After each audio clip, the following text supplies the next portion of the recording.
ভাবছেন চেন্নাই ঘুরতে যাবেন, কিন্তু জানেন কি কিছু জায়গা আছে যা না দেখলে আপনার এই সফরটা হবে একদম অসম্পূর্ণ। আজ আমি আপনাকে চেন্নাইয়ের সেরা 10টি জায়গার কথা বলবো, যার মধ্যে শেষ জায়গাটা আপনাকে অবাক করে দেবে। আমি তুহিন দাস কথা বলছি। আজ আমরা ডুব দেব দক্ষিণ ভারতের এই প্রাণবন্ত শহর চেন্নাইয়ের গভীরে। আপনি যদি প্রথমবার চেন্নাই আসেন বা পুরনো চেন্নাইয়ের নতুন রূপ দেখতে চান, তবে এই ভিডিওটি আপনার জন্যই। চলুন শুরু করা যাক। চেন্নাই দক্ষিণ ভারতের এক প্রাণবন্ত শহর। এখানে আছে ঐতিহাসিক স্থাপত্য, সুন্দর সমুদ্র সৈকত আর অসাধারণ সব মন্দির। কিন্তু এত কিছুর মধ্যে সেরাটা বেছে নেওয়া কঠিন, তাই আমি আপনাদের জন্য নিয়ে এসেছি এই তালিকা। তালিকার 10 নম্বরে আছে মেরিনা বিচ। ভারতের দীর্ঘতম শহুরে সৈকতগুলোর মধ্যে এটি অন্যতম। সন্ধ্যায় এখানে হাঁটতে বা স্থানীয় খাবার চেখে দেখতে দারুণ লাগে। তবে এখানে ভিড় একটু বেশি হতে পারে, তাই শান্ত পরিবেশ চাইলে একটু সকাল সকাল আসা ভালো।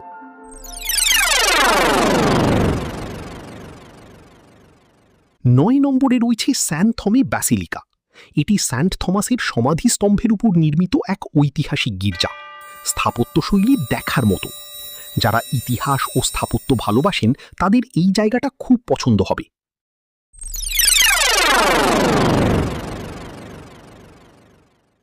8 নম্বরে আমাদের তালিকায় আছে কাপালেশ্বরা টেম্পল। এটি চেন্নাইয়ের অন্যতম বিখ্যাত দ্রাবিড়ীয় স্থাপত্যের নিদর্শন। মন্দিরের বিশাল গোপুরম এবং সূক্ষ্ম কারুকার্য মুগ্ধ করার মতো। এখানে গেলে আপনি মন্দিরের আধ্যাত্মিক পরিবেশ অনুভব করতে পারবেন। কিন্তু এই মন্দিরের পরেই আমরা যাব এমন এক জায়গায় যেখানে আপনি প্রকৃতির এক অন্য রূপ দেখতে পাবেন। 7 রয়েছে গিন্ডি ন্যাশনাল পার্ক। এটি ভারতের অন্যতম ছোট ন্যাশনাল পার্ক, কিন্তু এর জীববৈচিত্র্য অসাধারণ। এখানে আপনি বিভিন্ন ধরনের পাখি এবং হরিণ দেখতে পাবেন। পার্কের পাশেই আছে চিলড্রেন্স পার্ক, যা বাচ্চাদের জন্য খুবই আনন্দের জায়গা। 6 নম্বরে আছে গভর্নমেন্ট মিউজিয়াম। এখানে আপনি তামিলনাড়ুর শিল্পকলা, প্রত্নতত্ত্ব এবং ইতিহাস সম্পর্কে জানতে পারবেন। এখানকার ব্রোঞ্জ মূর্তিগুলি বিশেষভাবে উল্লেখযোগ্য। যারা পুরনো দিনের জিনিস দেখতে ভালোবাসেন তাদের জন্য এটা একটা দারুণ জায়গা। এবার আমরা এমন একটা জায়গায় যাব যা চেন্নাইয়ের সংস্কৃতিকে অন্যভাবে তুলে ধরে। এই হলো শোর টেম্পল, চেন্নাইয়ের পুরনো ইতিহাসের এক সুন্দর নিদর্শন। 5 নম্বরে আছে দক্ষিণ চিত্র হেরিটেজ মিউজিয়াম।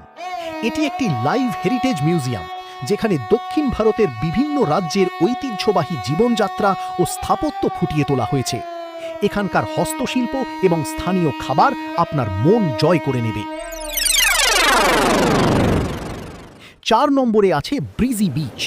মেরিনা বিচের তুলনায় এটি অনেক শান্ত এবং সুন্দর।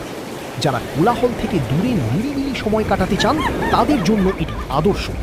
এখানকার সূর্যাস্ত এক কথায় অসাধারণ। আমরা তালিকার প্রায় শেষ পর্যায়ে চলে এসেছি, আর পরের জায়গাটি মানে 3 নম্বর জায়গাটি চেন্নাইয়ের এক অন্যরকম অভিজ্ঞতা দেবে। 3 আছে অষ্টলক্ষ্মী টেম্পল। এটি সমুদ্রের ঠিক পাশেই অবস্থিত এক সুন্দর মন্দির। এখানে দেবী লক্ষ্মীর 8টি ভিন্ন রূপের পূজা করা হয়। সমুদ্রের গর্জন শুনতে শুনতে দেবীর দর্শন পাওয়া এক অন্যরকম অনুভূতি। 2 নম্বরে আছে বল্লুভার কোট্টাম। এটি বিখ্যাত তামিল কবি বল্লুভারের স্মরণে নির্মিত একটি মন্দির সদৃশ স্থাপত্য। এর রথ আকৃতির কাঠামোটি খুবই আকর্ষণীয়। এখানে প্রায় 2000 লোকের বসার ব্যবস্থা আছে এবং এটি বিভিন্ন সাংস্কৃতিক অনুষ্ঠানের জন্য ব্যবহৃত হয়। আর সবশেষে যে জায়গাটির কথা আমি বলছিলাম, যা আপনার চেন্নাই ভ্রমণকে সম্পূর্ণ ভিন্ন মাত্রা দেবে। 1 নম্বরে আছে বিড়লা প্ল্যানেটোরিয়াম।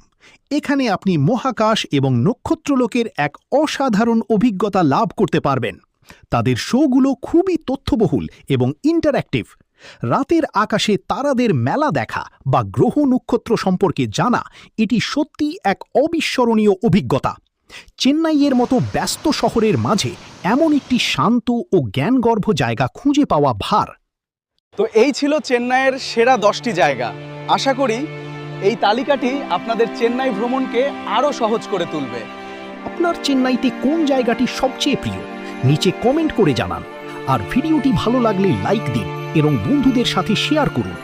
এরকম আরও দারুণ সব ভ্রমণ টিপস পেতে এখনই সাবস্ক্রাইব করুন। দেখা হবে পরের ভিডিওতে। ধন্যবাদ।